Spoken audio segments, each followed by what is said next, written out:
The story broke this time last year. A botched coup in Equatorial Guinea, led by two men known as the Dogs of War. I knew those men, and one of them was my friend. Just a month earlier, they'd invited me to film their big adventure. That could have been me in chains.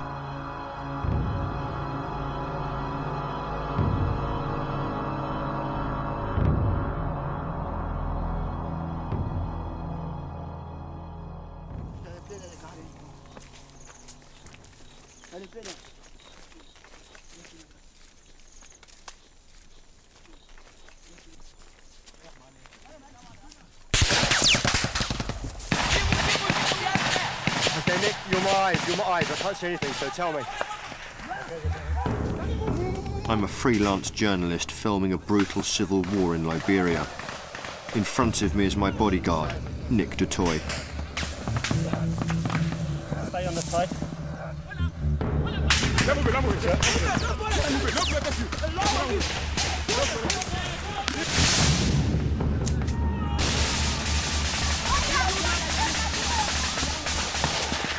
Ex-South African Special Forces, arms dealer, sometime mercenary. A gun for hire.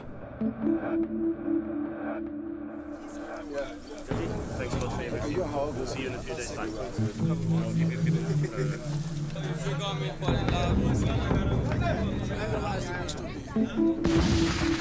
That's me in the thick of it.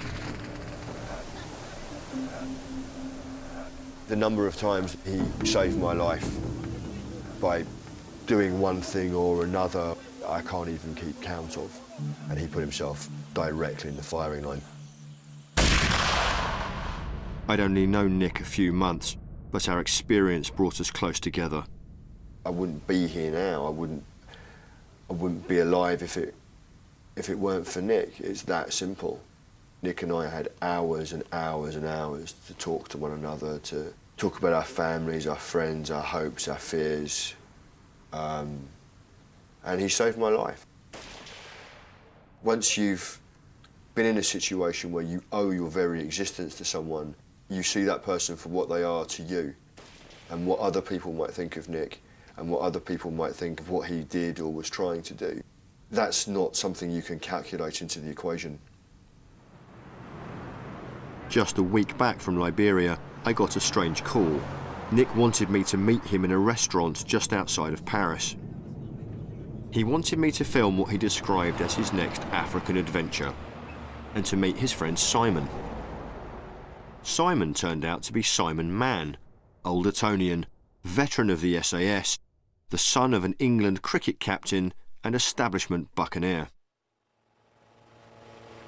Simon was behind the most successful mercenary force in modern history, Executive Outcomes, with a track record of military intervention across Africa.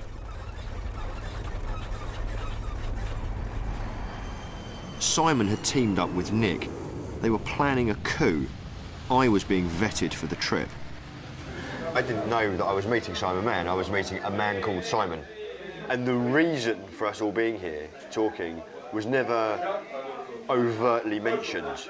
It wasn't like, oh, you know, great to see you, sorry it's a bit out of the way, let's talk about... It was all, let's just have a meal, let's have another bottle of wine. Absolutely surreal.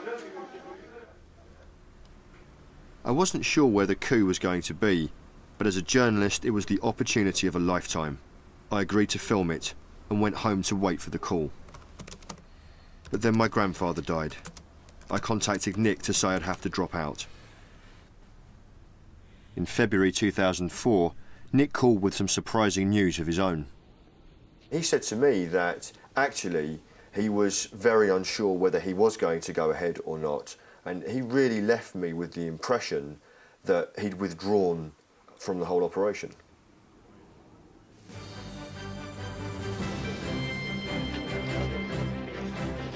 Two weeks later, I got the shock of my life.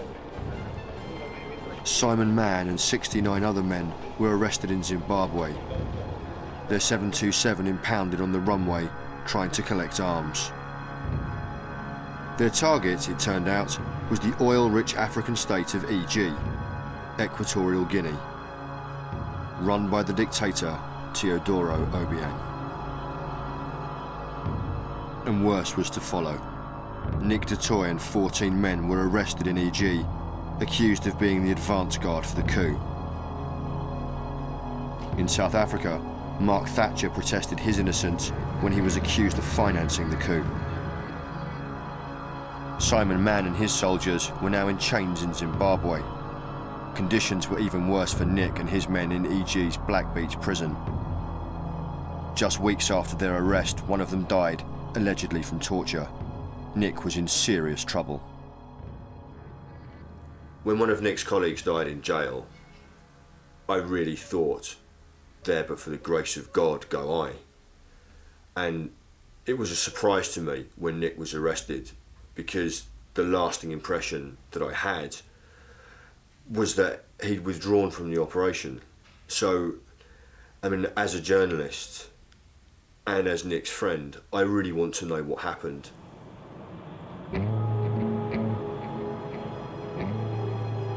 My first stop is South Africa, the logistical base for the coup.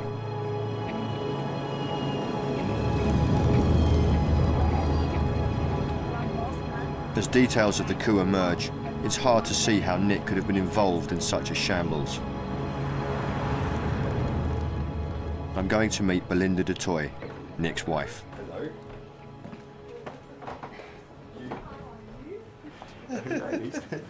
This is Carla. Carla, Hi, Belinda. Hi, nice to meet you. Nice to meet you. It's October. Nick's been in prison in Equatorial Guinea for 7 months and is facing trial for treason. Belinda has prepared a special meal for my arrival. Belinda's pleased to see me, but she's being careful about what she says. She claims not to know any of the details of the coup attempt.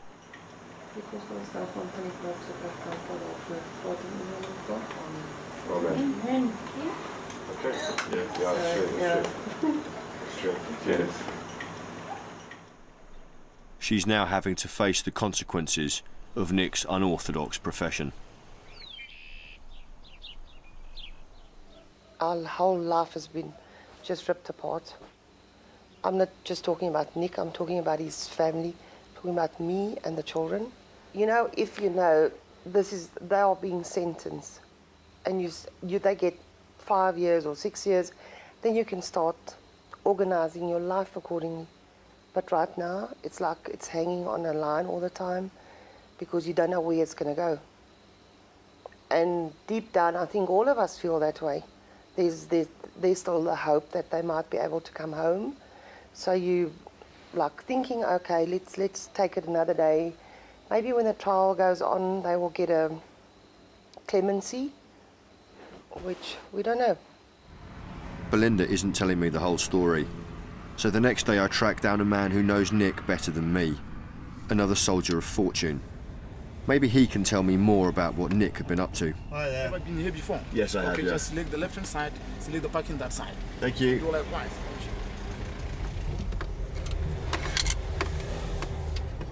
The person I've come to meet fought with Nick for 8 years in South Africa's Special Forces. Jim Maguire is part of an elite group of ex-military personnel available for hire in South Africa. I mean, you yourself have worked as a mercenary in Africa. You know, I hate that word mercenary. I know they say the two longest professions, prostitution and mercenaries, but I hate the word. I prefer a professional soldier. Believe me, to become a professional soldier, it's harder than becoming a university graduate. Let's have a look at the Americans. The Americans are using security companies with people from Russia, from God knows where, working in Iraq. Are they mercenaries? Is that wrong? What's the difference? If you're left wing, he's a psychotic killer. If you're right wing, he's a tool we can use. But I know Nick was arrested for mercenary activities in Equatorial Guinea. He confessed on TV. Was that proof of guilt? Everybody knows that he was arrested and he was tortured. And to be honest with you, if I was being tortured and somebody was wiring up my nuts, I'll tell them, I know Bob Hope, I know Mozart. I'll sign anything you want if you leave me alone. And I'm sure that something similar to that has happened to Nick. Nick knew that the guys in Zimbabwe had been arrested 18 hours before he was arrested himself. Do you think Nick would have been capable of escaping, getting off the island if he wanted to? Like a shot. We're trained in escape and evasion. So for him, and if he had assets, he got the boat, even if he got it a mile offshore to the coast, whatever, he would have swam with it. It was there's no, if he wanted to have escaped, he could have escaped. I can tell you that now. Like this or like that. Which is, it's also a curious why he didn't. And why he didn't is because he felt that he had nothing to hide. Nick told me he had genuine businesses in Equatorial Guinea, in agriculture, fisheries and aviation, all very profitable, with or without a coup. In this home video, Belinda films Nick setting off for Equatorial Guinea. Proud of his achievements, he shows Belinda the living quarters of his employees. The people who were sleeping in these beds are now in prison with Nick. I'd also found out that Nick's businesses were paid for by Simon Mann. So were they just a cover, a reason for being there, ready for when Simon Mann triggered the coup?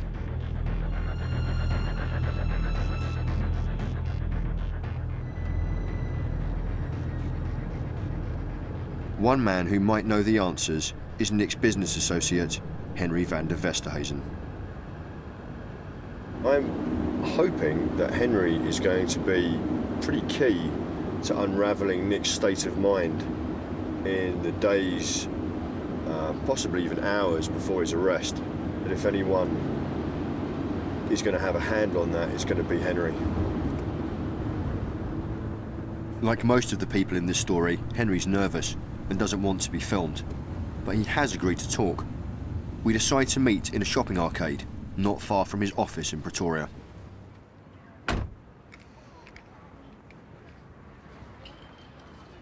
For over an hour, he gives me what he claims is the inside story on what really happened before Nick's arrest.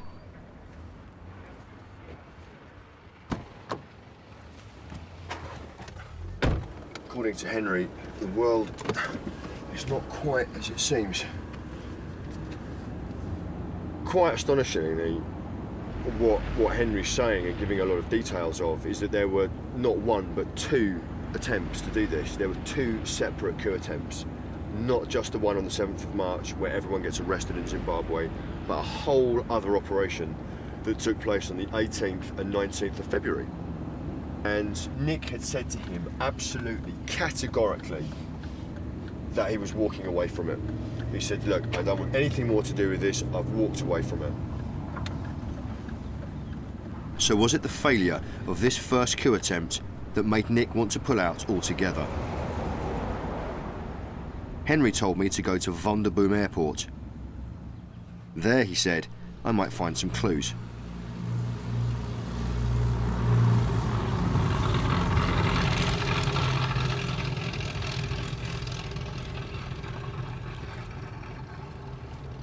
According to Henry, there were two attempts to launch the coup, and they both came from this airport.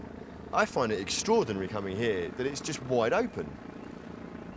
I mean, we can just drive up, get out, start filming. There's the runway and apron all around us. There's a control tower over there.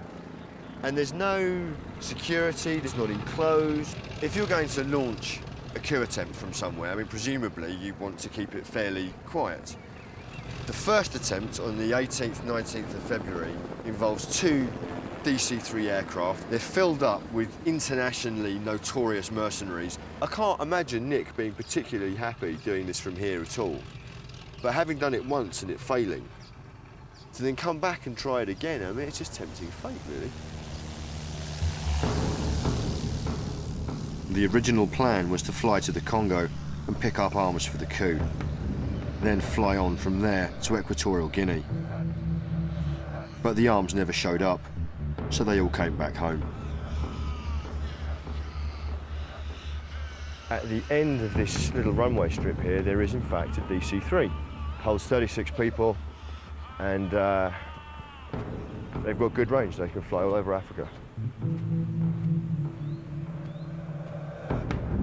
It turns out that this was the very plane used in the first coup attempt, and it's still sitting here, out in the open, for anyone to see. It seems to me that this was a very public coup attempt indeed, and I don't understand why a professional like Nick would want to carry on with it.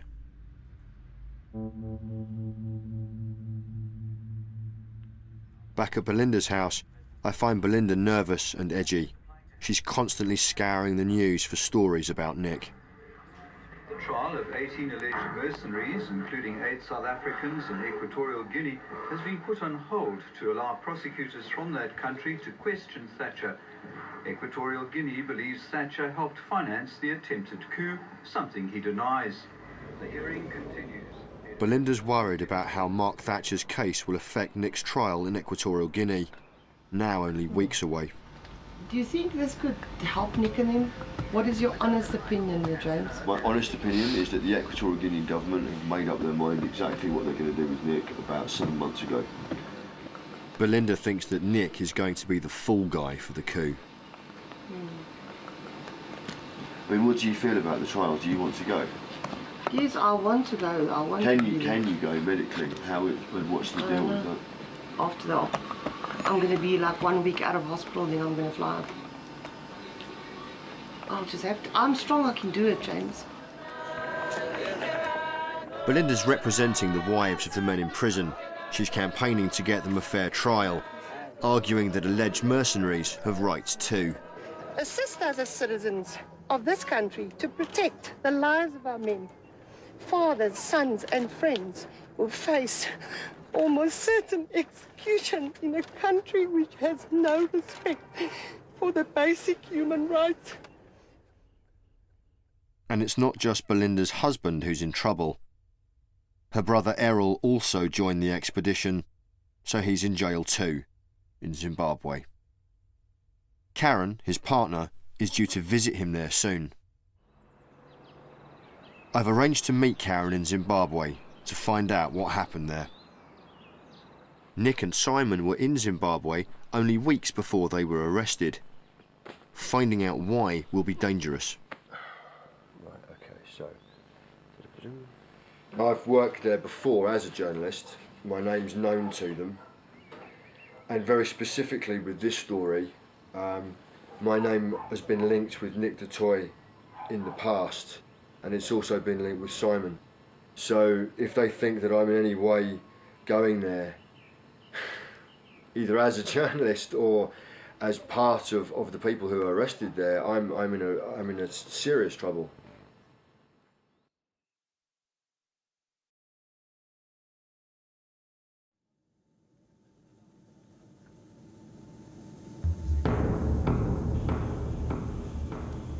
If I hadn't been at a funeral, this is where, 1 year ago, I could have been arrested and clapped in irons.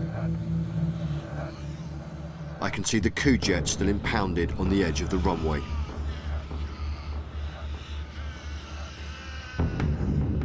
Simon Mann and his men, whose coup I was supposed to be filming, were arrested at the airport.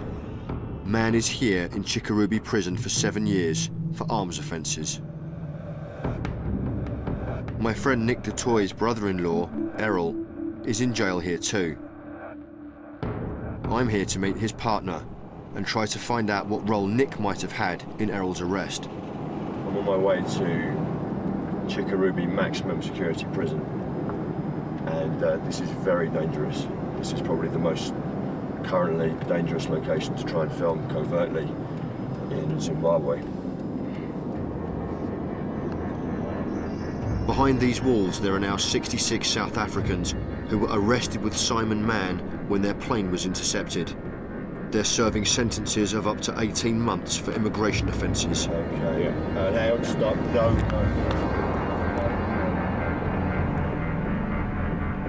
The Zimbabwean authorities were happy to show off Simon Mann when he was arrested, but now the prison's off limits. Anyone caught filming here faces a 2-year sentence.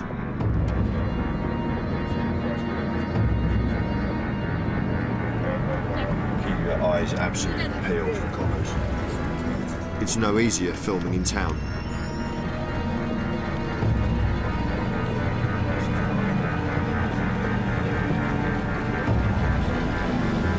Driving through central Harare, there are police absolutely everywhere.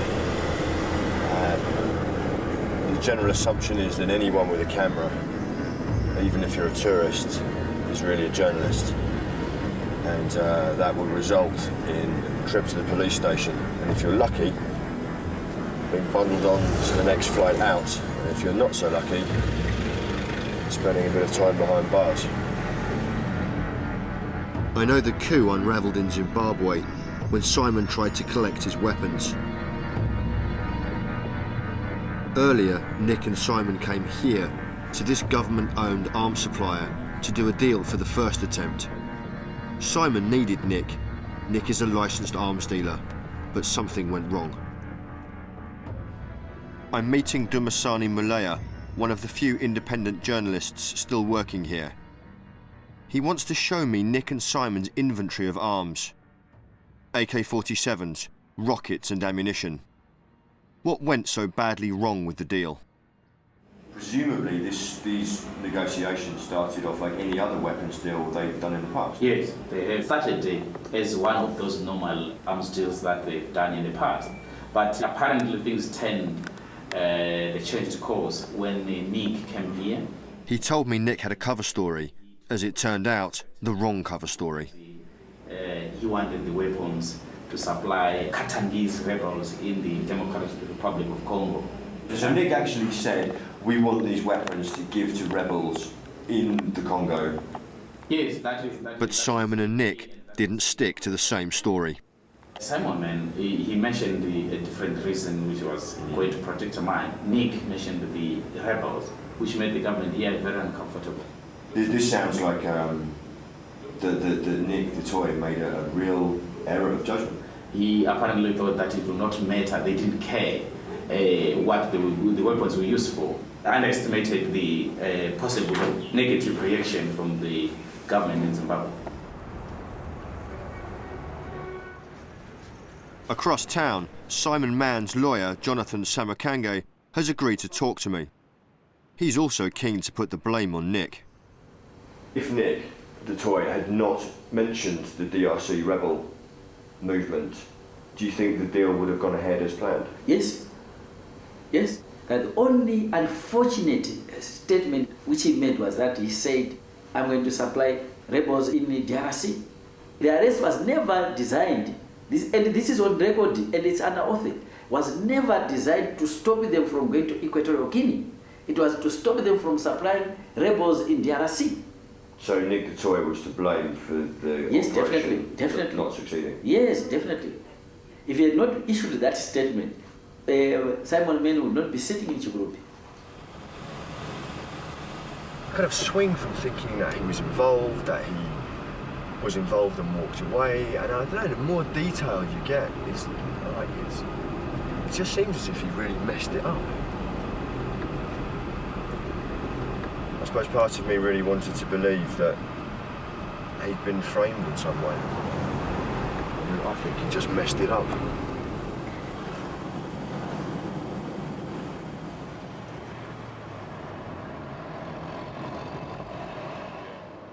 After dark, I arranged to meet Karen Schultz. She's just visited her partner and Nick's brother-in-law, Errol, arrested along with Simon and his crew. She says Errol only got on the plane because Nick offered him security work in Equatorial Guinea. So what's happened must be putting a lot of strain on the family. Yes. A lot of strain. And unfortunately more for Belinda because she's got a husband and a brother. But yes, it's got a lot of strain, yeah. He must feel bitter about this. He is very bitter, yeah. Who does Errol blame for this, for his confinement? Honestly speaking. He's blaming Nick. Why does he blame Nick? Well, Nick got him on the plane. Nobody else. Right.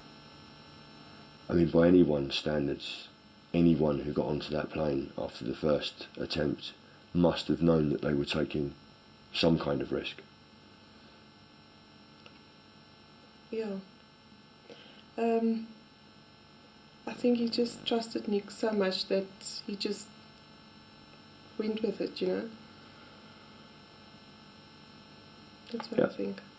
I've put my life in Nick's hands in the past as well. If Nick had told me to do something and said he was absolutely certain that it was okay, Yeah. there are very, very few people that I would trust with my life, and Nick's one of them. Yeah, I think it all feels the same. I realise a lot of people trusted Nick, but unlike Errol, I have my freedom.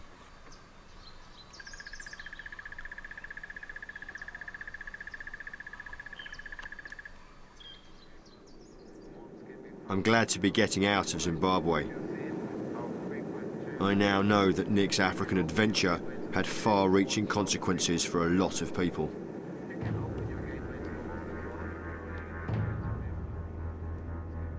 But what about the prisoners that haven't been making the headlines? Most of them are black.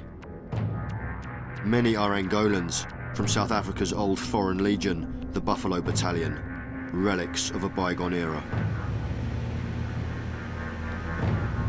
Back in South Africa, they're an unwanted reminder of the apartheid regime.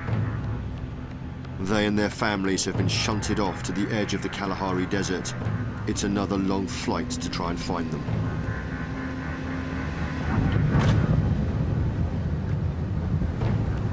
This really is the middle of absolutely nowhere.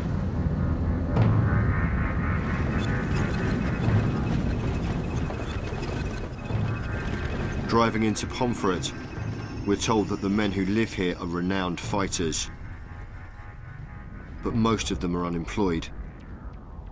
If you're looking to recruit guns for hire, this is where you come. I'm James. Okay, my name is Cecilia. This is the house of Eduardo Chimushu, currently locked up with Simon Mann. Pleased to meet you. He looks like a strong guy, you know, he's a big guy. Proper soldier. Yeah, yeah. Who do you blame for this? Eu estou por causa dos pais, quando eu estou a ver para ser meu marido inocente, ele foi só procurar serviço, tá vendo? Eu também nunca saí fora. Agora, nesse meio, estou por parar aquele aí que chamou as pessoas, quando a pessoa se chama Biciba, eu tenho trabalho, ele quer dinheiro, eu tenho que ir. Eu estou por parar aquele que dominou nosso marido, aquele branco também, que fez esse plano, meu marido sem saber. Tudo tem culpa, essas duas, tudo tem culpa. Was he supporting the whole family? Yes, he was the breadwinner. What do you think of Simon Mann? Pensamento de Simon, até eu não quero mais Simon para viver, eu não queria Simon para viver, queria Simon para a coisa, né? Para morrer, hoje meu marido está a sofrer, está na escola, não come bem, não faz, que Simon é uma pessoa para morrer. Aquele outro, o mais velho para ajudar a pagar a escola, a comer, que é para essa casa. Simon pode, por causa que dá bom nosso marido. It's clear Nick and Simon's big adventure got a lot of desperate guys in big trouble.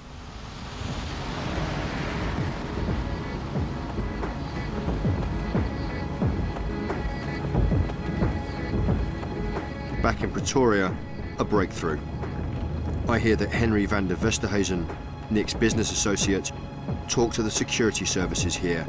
They're known as the Scorpions.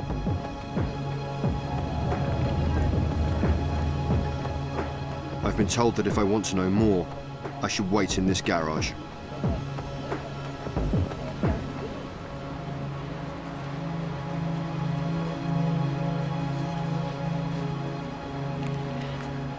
Okay, I met with the contact, who's indeed very close to the Scorpions, and what he's given me is this document, which is a statement that Nick's business partner, Henry van der Vesterhuizen, gave to the Scorpions very shortly after Nick's arrest. Nick only carried on with his involvement in the coup because he was in fear of his life. It says, I encouraged the toy to walk away from both Simon Mann as well as the coup idea.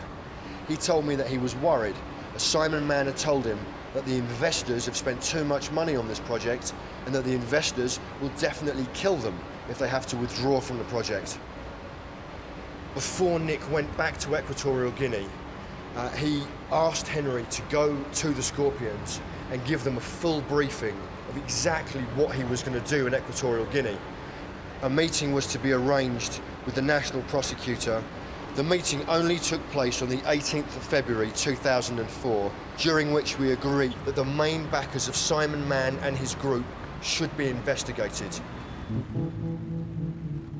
So according to Henry, Nick informed, hoping for protection in return for his inside information. But backing out wasn't an option. Simon warned Nick his life was in danger if he tried to quit, and Nick's wasn't the only life at risk. Simon was really speaking to Nick in the office in a loud tone of voice. I didn't get the whole conversation. I got part of it. And when I asked Nick about it after Simon left, he said to me, I must stay out of it. It's like something he will sort out. And I was really nervous and I was scared because I didn't know what was going on. Yeah. I know Nick was threatened. What if he doesn't do whatever Simon and whoever is involved? His life will be worth nothing, and so his family. You know? Yeah.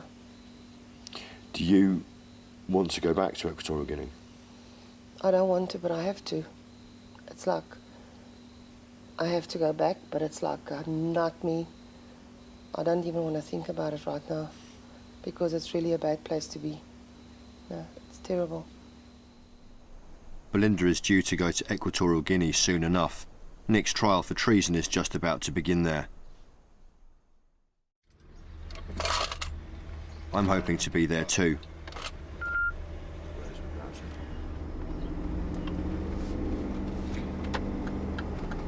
We are going to the Equatorial Guinean embassy to get our visas for the trial.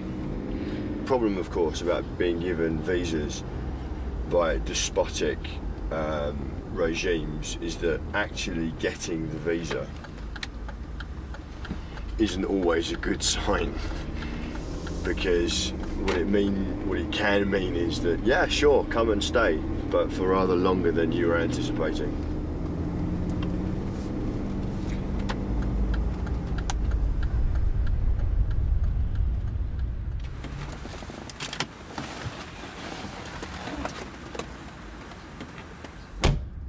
Three days later, the EG authorities refused to give me a visa, so I can't go to Nick's trial. It turns out to be a piece of luck. I learn later I'd be arrested if I step foot in the country, because I've been linked to the coup. My friend Nick Dutoy will be fighting for his life.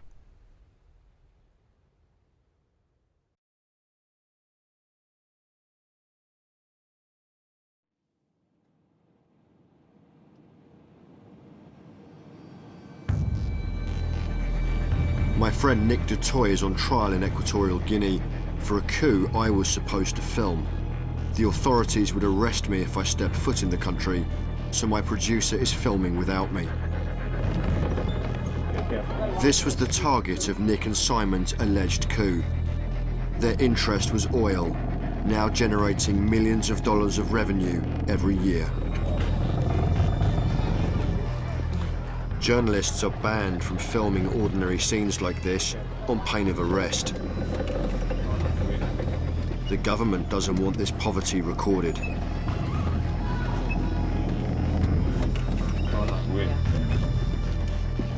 The oil money is going straight into the pockets of the president and his family.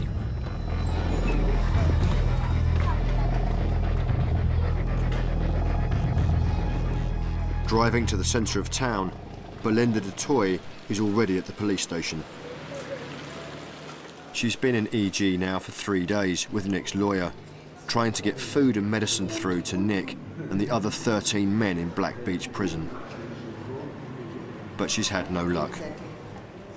She appeals to the South African diplomats outside for access. We are prepared to go to Black Beach. We don't have a problem with going there. Yeah. So it's not a problem. We will not tell the media what's going on there. If we want to do, we could have done it 3 weeks ago. Yeah. We will not speak out about these conditions. That's not what we are here for. Yeah. We are here to see our husbands, purely to see them. Yeah. That's it. Yeah.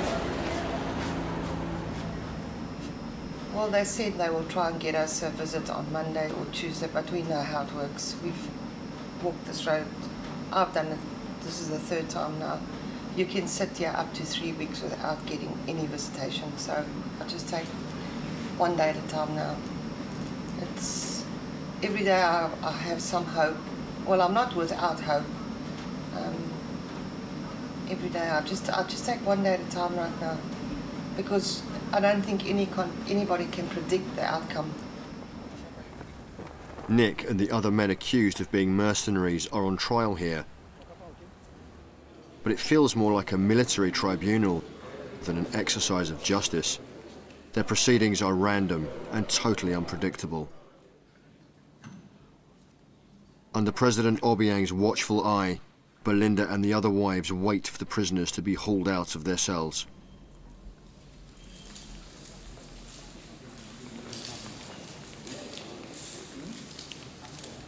Nick appears for the first time.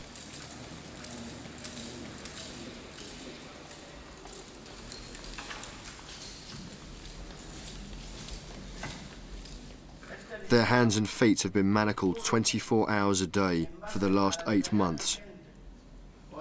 One of their number has already died of torture, according to Amnesty International.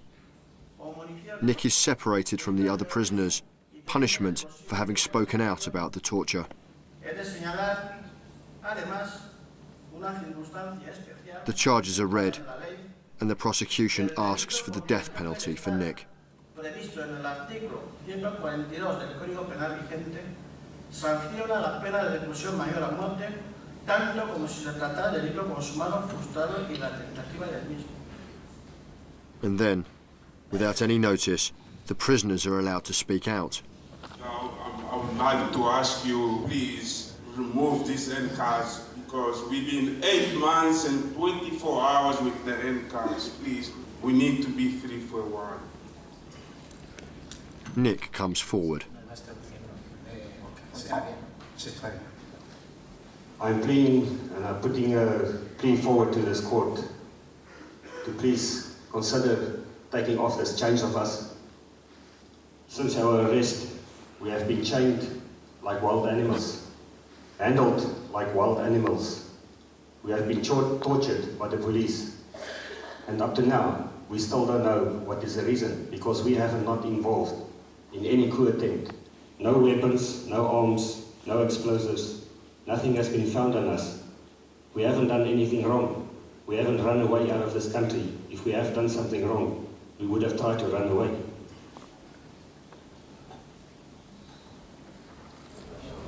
As the trial ends, Nick emerges briefly to meet Belinda.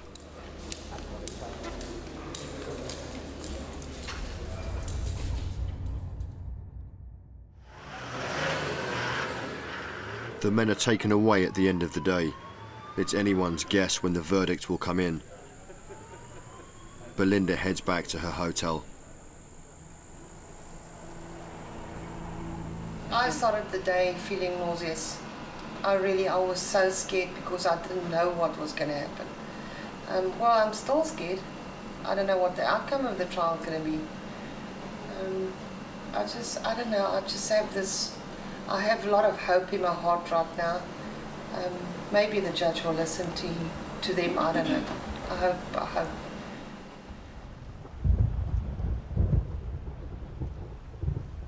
One week later, the verdict comes in. I call Belinda from London. Oh, B, I'm so sorry. I am really, really sorry. How can I keep him here for 34 years? I just need to get through this, and I don't know how to do it. I wish you could have seen Nick's face I know, I wish I could have been when there he as came well. out of court.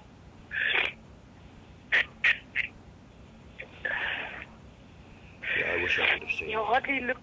hardly looked at me.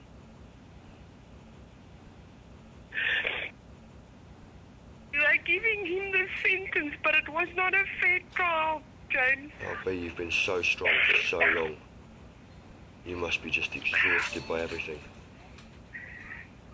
There's not a place in my body that's not aching. I know, it must be really difficult for you. Okay? You just have to be really, really strong, that's all, and you'll get through it. Thank you for calling. That's all right. Uncle and James. That's okay. Thank you. Same to you. Bye-bye. Bye. Bye.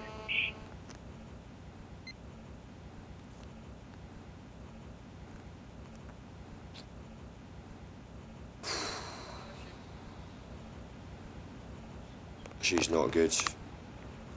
She's not good. You know, she always tries to put a brave face and everything. It's like 34 years.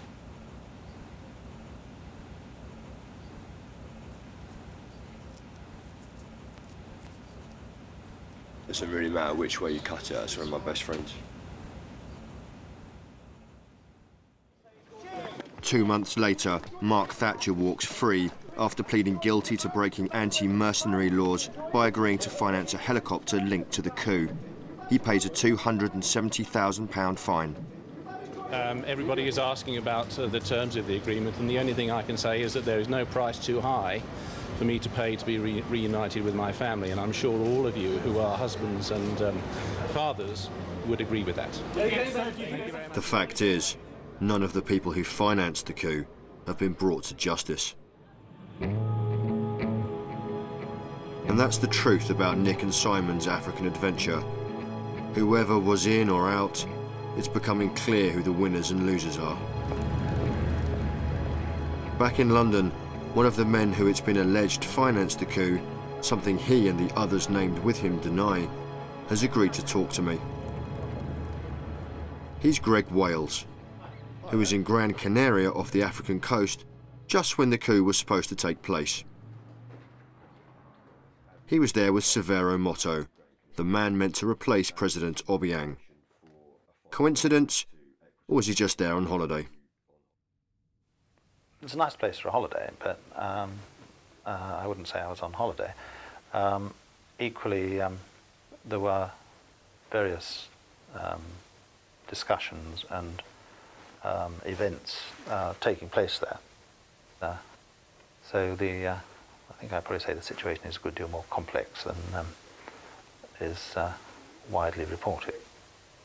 What do you think Severo Moto thought was going to happen in March last year? Can't get into that. You and Moto with other people fly to Gran Canaria, Simon gets arrested, and people put 2 and 2 together. The question is, are they making 4 or 5? I don't think they're making 4. I think they're making 6 3/4. Yeah. Why do you think Simon was in Harare? I don't really want to. Can we sort of leave that bit? I think so.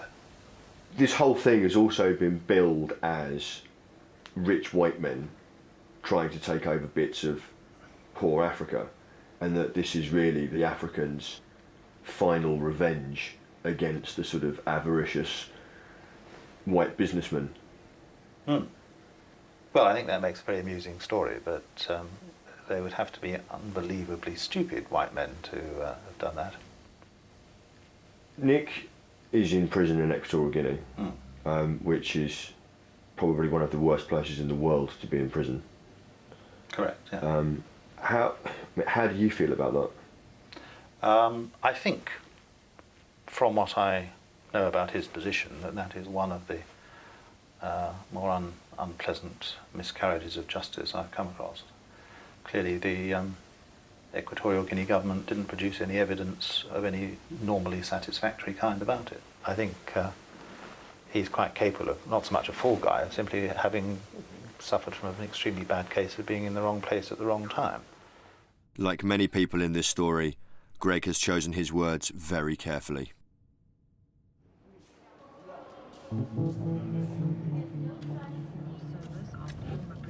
I'm back in South Africa for the last time on my journey. It's the first time I'm seeing Belinda since Nick's trial ended. Hi there.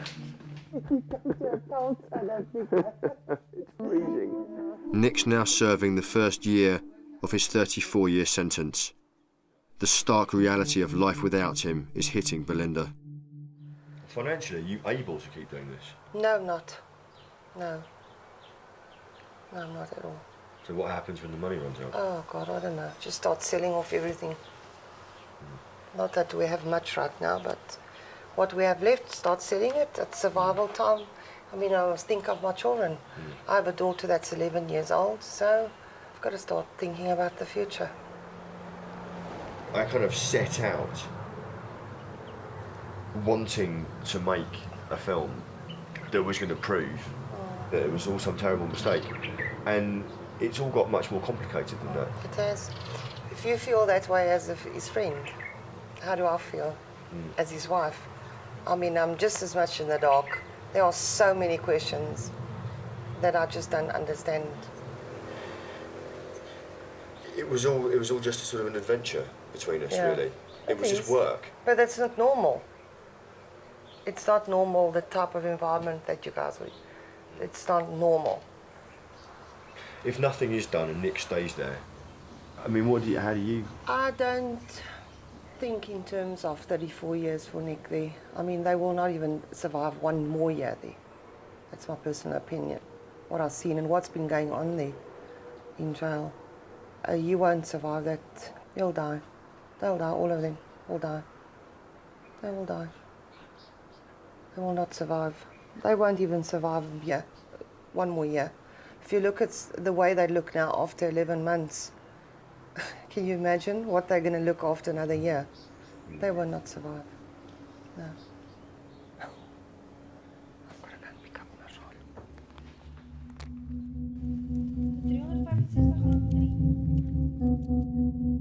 I will never deny my friendship with Nick.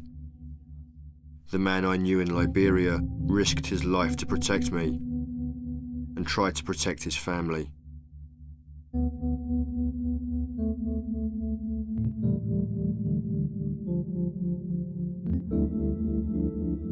His whole life depended on calculating risks as a soldier, mercenary, and then arms dealer.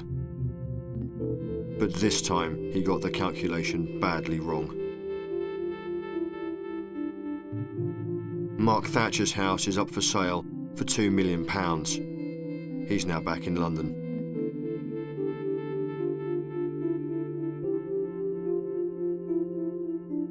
Just down the road, Simon Mann's house is empty too, but maybe not for long. His sentence has been cut to 4 years. With time off for good behaviour, he'll be out in 2.